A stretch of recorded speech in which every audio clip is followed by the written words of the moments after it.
البحر هو أكبر مخلوق على اليابسة على كرة الأرض. تعلمون ماذا يقول البحر؟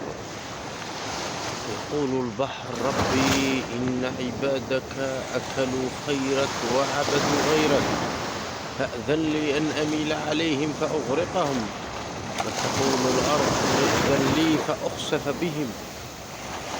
وتقول السماء: ائذن لي فأسقط عليهم. ويقول الرحمن الرحيم: لو خلقتموهم لرحمتموهم. فلا إله إلا الله محمد رسول الله. والسلام عليكم ورحمة الله تعالى وبركاته.